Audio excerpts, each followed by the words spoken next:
Welcome back, bonbons. Today I'm going to give you the very first recipe I created.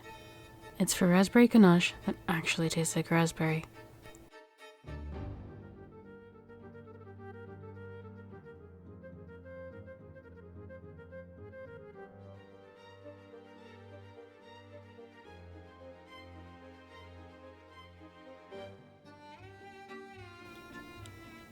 I collect raspberries from my garden over the summer and then store them in the freezer until I'm ready to use them.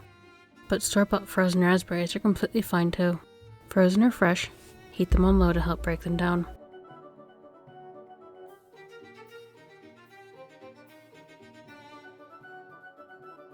Use a fine mesh sieve to filter all the seeds out.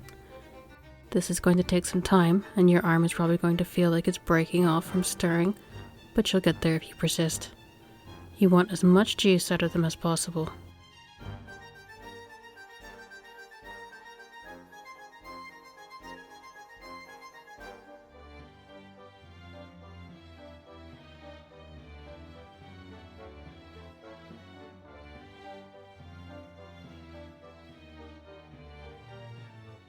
You can see how dry it looks now.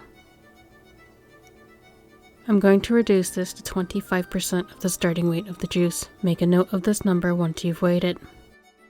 Then it goes back into the pan to reduce and pasteurize. Pasteurization is absolutely necessary for shelf-stable bonbons. This kills off the majority of the nasty molds and bacteria that are present on any kind of perishable food. Reducing the juice is going to eliminate the water content that these things need to survive. No one wants moldy chocolates after all.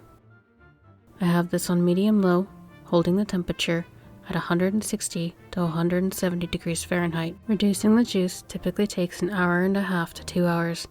It is necessary to stir constantly to prevent burning. This is at the 1 hour mark, and this is at the hour and a half mark.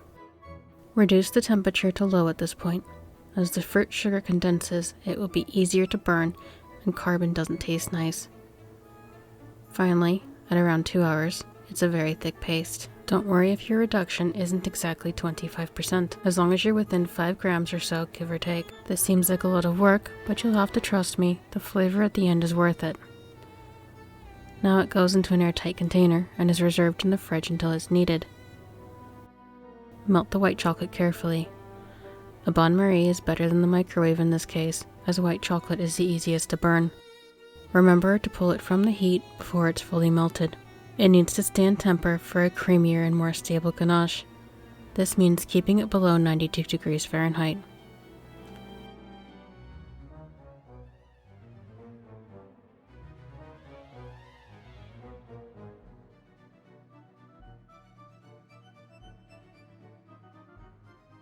Add the cream.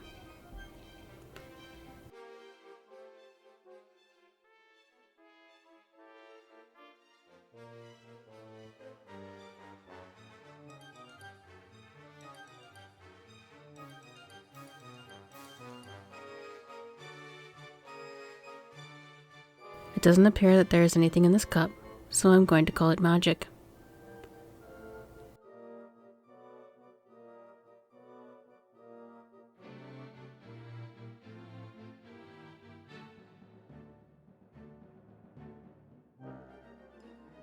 Next is the butter.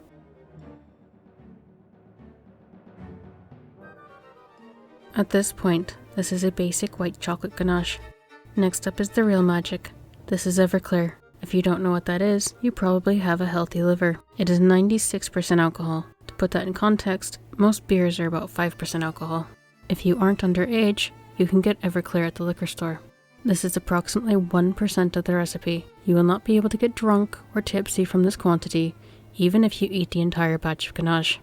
Now it's finally time for the star of the show. You can see how it transforms the white ganache into that deep pinkish red. Mix just until it's combined.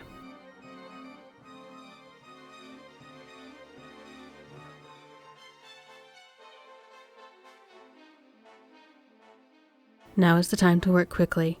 This ganache is prone to splitting easily once it cools and is reheated.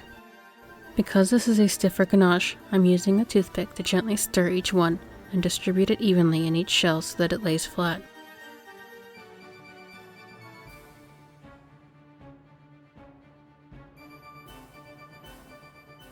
You shouldn't need to put these in the fridge to harden before sealing unless your work environment is very warm. The ganache will set quickly, allowing you to seal them up without concern of leaky bottoms. After sealing, put them in the fridge to harden completely and then demold. I painted these ones black since this is the Heart of Darkness recipe from Dark Love.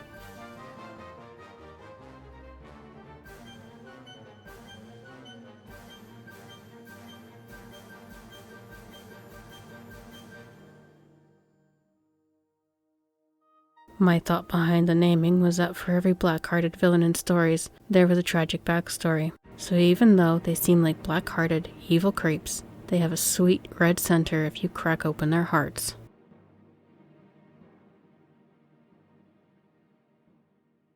Parting is such sweet sorrow, so subscribe to make sweets with me again. Bye bye bonbons.